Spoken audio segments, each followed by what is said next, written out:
I think, know pretty well the Perote thing. Her great-grandfather, Hannibal King, and I think that's, you can't be all bad if your name is Hannibal. He was born in 1811, and his wife, Matilda, was born in Ireland. They have two sons, Willis and Theodore. Yeah, Willis. So I have a little bit about Willis because this is incredibly interesting. He fought in the Civil War and died of bilious fever in 1863. He's right here where the Morgans live. He was in the Ohio 99th Volunteer Infantry, which has a fascinating history, especially when you take into account places we've lived and still live. So the Ohio 99th Volunteer Infantry was mustered into service August 26, 1862, and included one company from Auglaize County, which is where I think our dad was born. He left Camp Lima on August 31st under orders to report to Lexington, Kentucky. They participated against Bragg in the retreat to Wildcat, and then marched against John Morgan, who was pushed from his own ground but without any significant result. Again, it moved towards Nashville, took part in the Battle of Stone River, and advanced on Murfreesboro. It next operated in the Tennessee and Squatchy valleys, but moved in time to engage in the Battle of Chickamauga.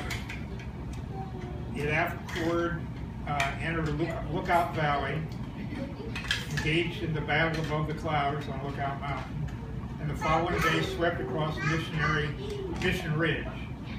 And we lived in Chattanooga for 4 years, and we all know all those places.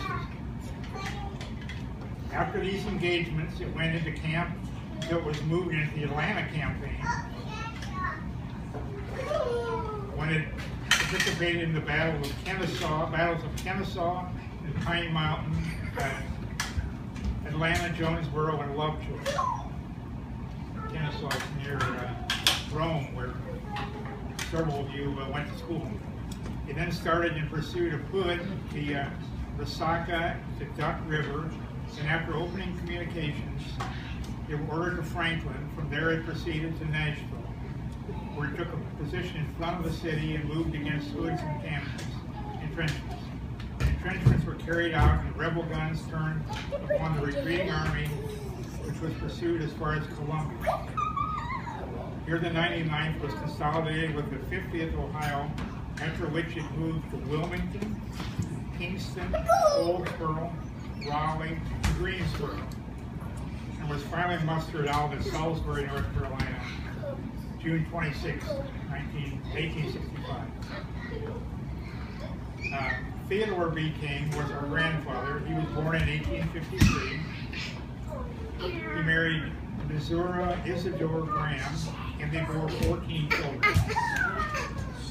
Our dad, Condo Glendale King, was the second youngest, born in 1900.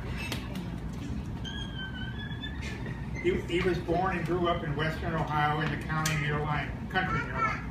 Thank you. It's very nice.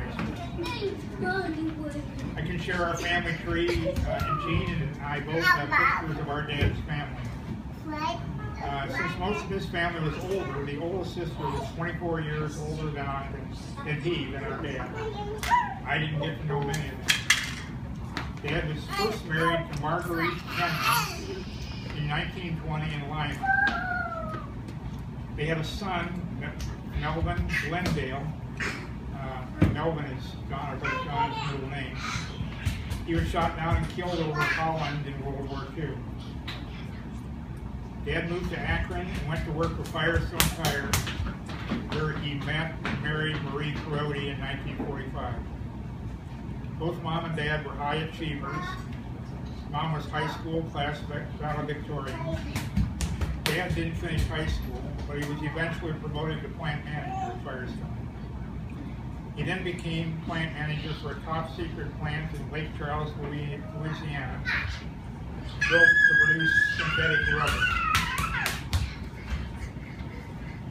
It was developed in conjunction with the U.S. Department of Defense, since the Germans were disrupting rubber shipments from Africa to the U.S. during World War II. He was then transferred to Pottstown, Pennsylvania, which is where I was born. He left Firestone and we moved to Belleville, Ohio, where my parents bought a chicken ranch, and that is where I grew up. He also worked as a real estate broker, King Realty, Homes Fit for a Queen, insurance salesman, and security guard. As parents, you can appreciate what it takes to raise 5 children. My parents struggled financially. I guess I should say our parents struggled financially, and we lost our Belleville home. Mom and Dad's self-esteem suffered, and our family moved twice. Jack, Jim, John, and Jean changed schools 1, 2, or 3 times, and this turmoil was undoubtedly especially difficult for John and Jean. During some of that time, I went off to college, got married to Gail Moss in 1969. Sorry. We graduated from Ohio State in 1970. Dad's health declined, and he died in 1972 of heart disease. However, we're incredibly blessed as a family, and these challenges have made us very close. I wanted to share that.